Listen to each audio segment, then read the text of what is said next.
So I want to talk.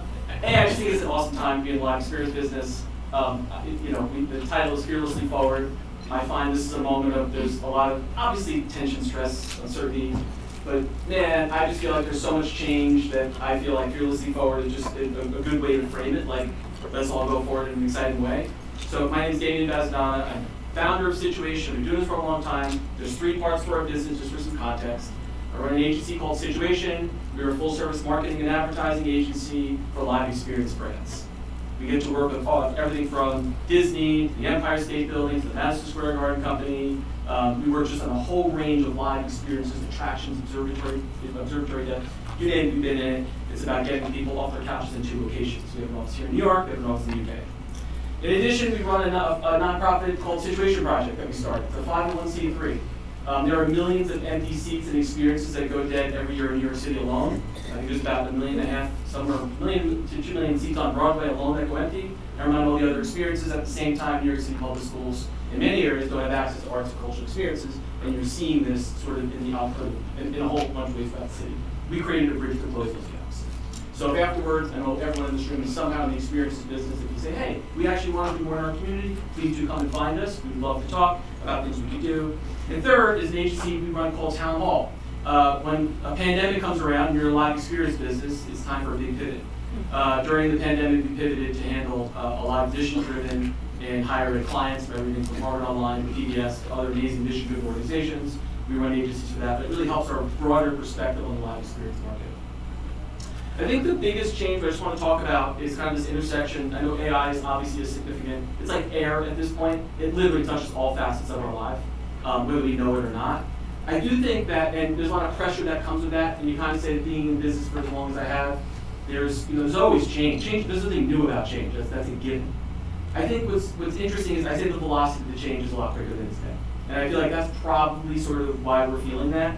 I look at stats like, it took Instagram about 7.5 years to get to 1 billion users, TikTok about 5 years, ChatGPT about 3 years to get to 1 billion users.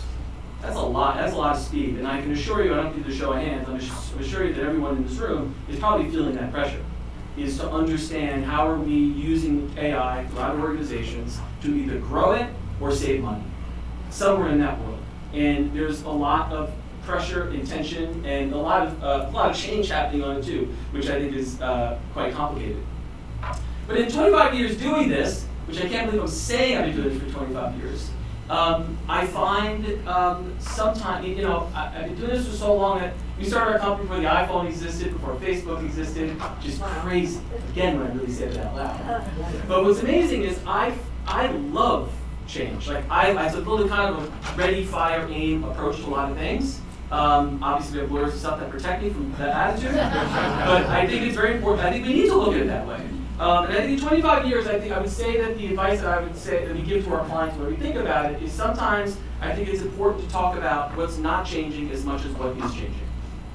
And because there's going to be a lot of stuff that's changing, and obviously AI is impacting all that, but there are foundational truths to everyone in this room, whether you're in the attractions business, whether you're an observatory deck, whether you're a Broadway show, whether you're a sporting event. There are 3 truths of the live experience that are enduring. They'll be here forever. And then and I try to keep our eye on the prize of what those are and how we think about them, how we market ourselves. And one of them is everyone in this room is going to have to, on an ongoing basis, to communicate why we are an experience worth experiencing. It has never been a better time to stay on your couch. The technology and the opportunity that sort of sit down that, there's a lot of good reasons to stay home. I don't know how I commute in from New Jersey. There's a lot of reasons to stay home if you live in New Jersey. It sucks. It's terrible. How many of you woke up this morning and said, I know I signed up for this cool event, but like, do I want to go? I'm speaking and I don't. So I think that there's something, and then you get here, and I would rather be nowhere else but here. It feels warm. It's a nice group of human beings. And I feel like a better person for being around. I'm going to meet interesting people today, which I would never meet at home. But you got to remind people. Seriously, that tension of staying home is extraordinarily comfortable. Second thing is we're all going to have to build community. That's what we're in a word of mouth business. As David's we've talked to before, it's like people leave, they leave experiences, and they talk about it. It's not just sharing on Insta. Yes, that's a huge part of it. But just more broadly, it's how we connect. It's the glow of how these things happen. It's like customers feeling seen and heard. And that is very hard to do at scale. But it's just true. And it's important. That's a unifying thing of how we work. And the third truth is, and this is not going to change, we're in a time and place business. If I'm marketing one Vanderbilt today and I'm trying to get people here, you have to be in proximity to being here now. Or you were going to be, or I need to do that. As marketers, I see we work with a lot of your budgets, a lot of our clients and friends in this room. You don't have the money just to sort of spread around to one day they might get here. And so the time and place, being able to think through that, I think these are three truths that are not going anywhere.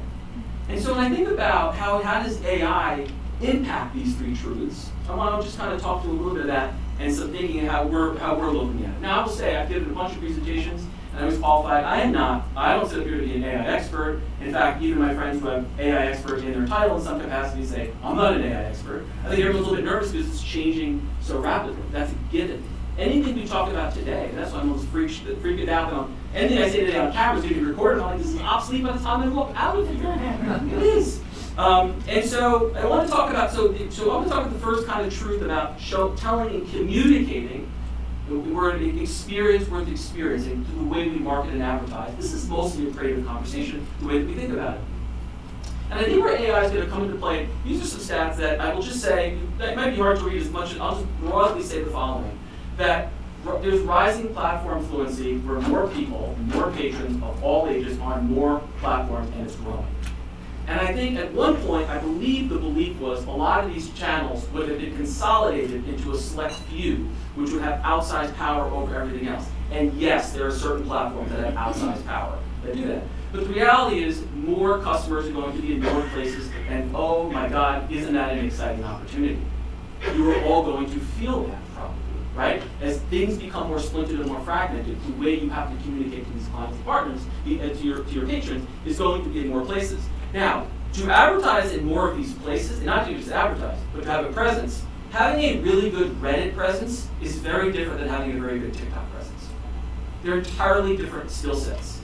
They probably require very different budgets. Right? So what is that going to look like? So I want to talk about AI's impact, but I want to stop for a second, to talk about what we actually selling. Okay? So I want to look at these words that are on the wall here, on the board here. And so we surveyed ticket buyers across, and Lisa Shakini is here over the past year. We do a lot of research. We researched about 90,000 patrons over the past year, a ton.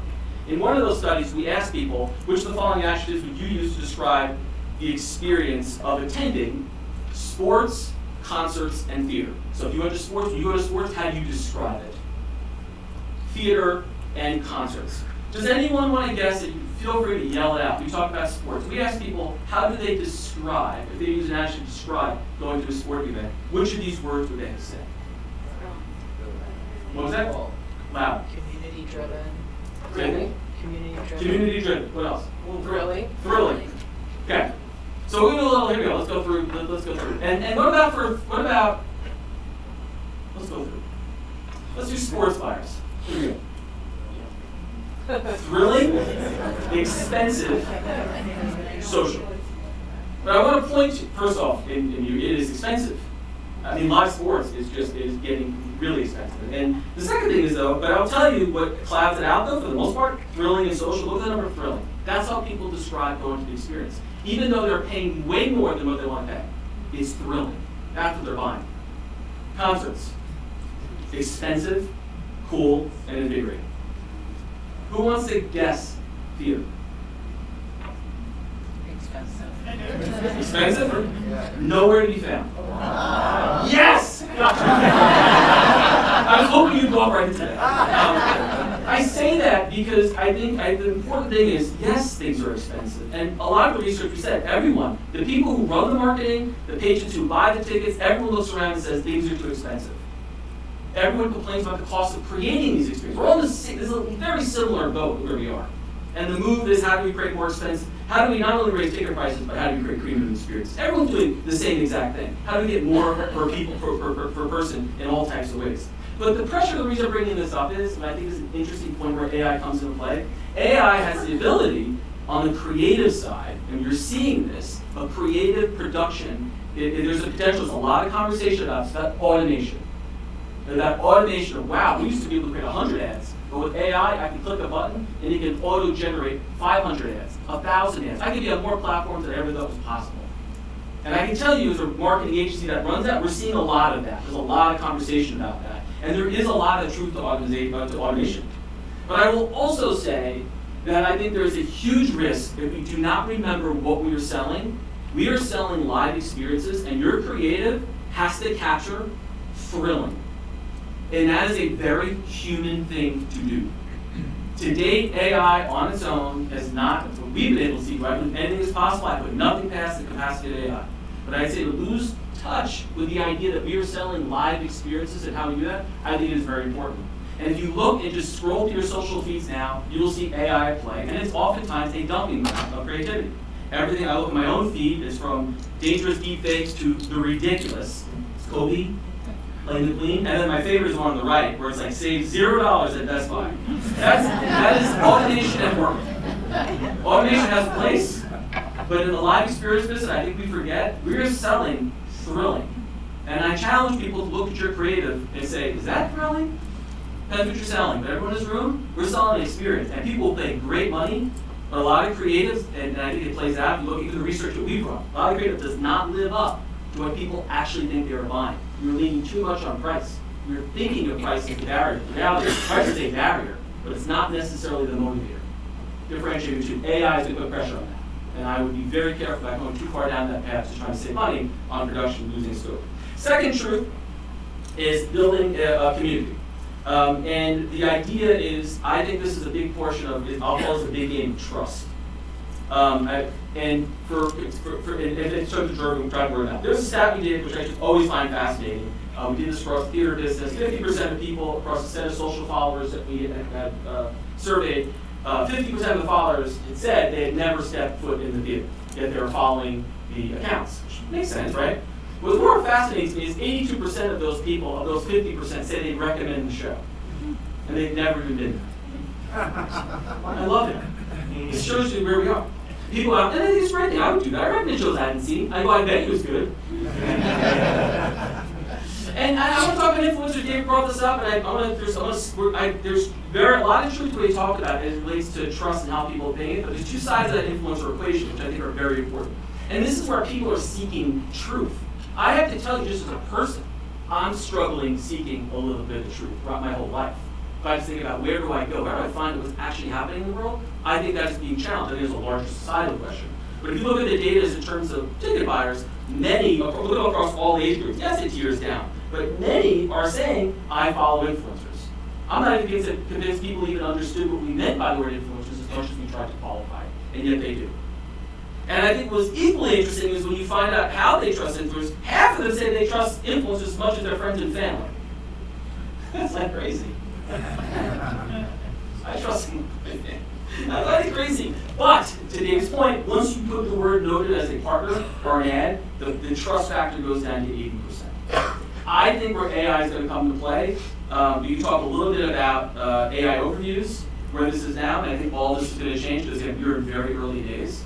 When you run the research on AI overviews to really where we are now, this is where consumers' gateways are in. Let's play the trust game.